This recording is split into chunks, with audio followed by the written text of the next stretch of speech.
All right. All right. So, coffee with Coach. And today, my coffee is actually a um, recycled coffee. I guess that's how you would say it. So it was from the Bucks, and it had way too much half and half inside of it. And so I drank some of it, put some shots into it, threw it in the refrigerator, and then today brewed some more shots and then threw some ice in there, and then it's recycled, right? So I got 2 days, I guess, I guess out of it. So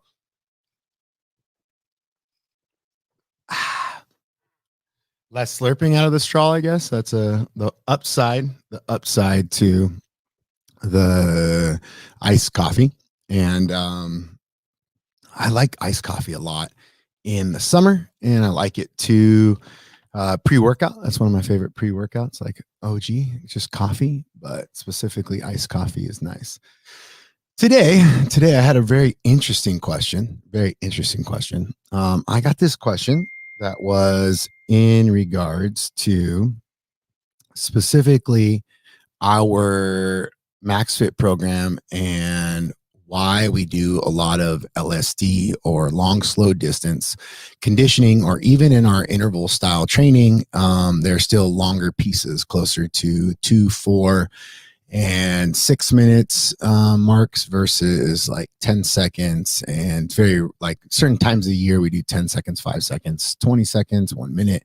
But it's very specific to what we're doing. And so the question is why do we do so much LSD cardio and longer pieces in our intervals versus very high intense and short things more often?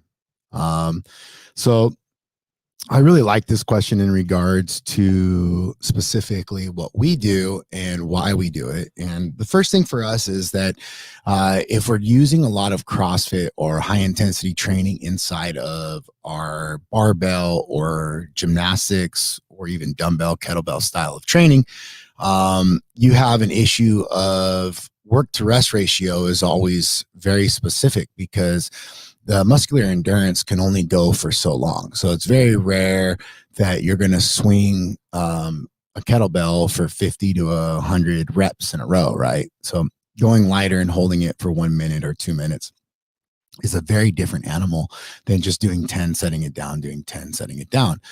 Same thing with pull-ups. If you ever wanted to do 90 pull-ups in a row, you're talking a long duration of time, right? So if each pull-up takes you 2 seconds, which it doesn't, but let's just use 2 seconds as the number, you're talking 100 seconds. So if that's the case, and we were to look at, hola tia, if we were to look at specifically the duration of work to rest ratio, we tend to find ourselves working and resting more when we're doing gymnastics or when we're doing barbells or dumbbells or kettlebells, when we're using more of an apparatus, so versus a monostructural movement. And if we can learn and condition the threshold of 2, 4, 6, 8, 12-minute increments is very different than the threshold of 5, 10, 30, 60 seconds, right?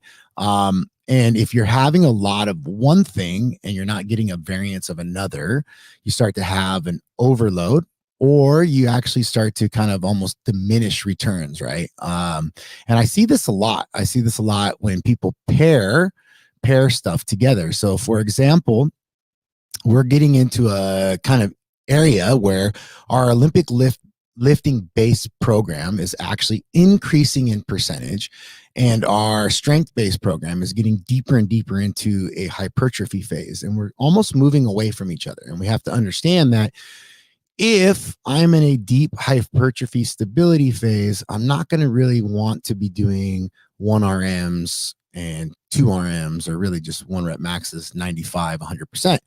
But I also need to understand that if I have a 500-pound back squat, let's say, because that seems to be the chatter this year, or let's say we have a 300-pound snatch, 10% of that is still a pretty decent load. And if you start training further and further away from that, think about 15-20%, and you do that for a duration of 60 to 90 days, and you're lifting 30-60 pounds less than what your 1 rep max is or what your 90% is, that increase in weight is a big problem. Big problem. So again, thinking about this high intensity and this volume of hypertrophy, or moving into this longer, slower kind of training, but with tempo, but minimizing the rest, right? So we're under load for a duration of time.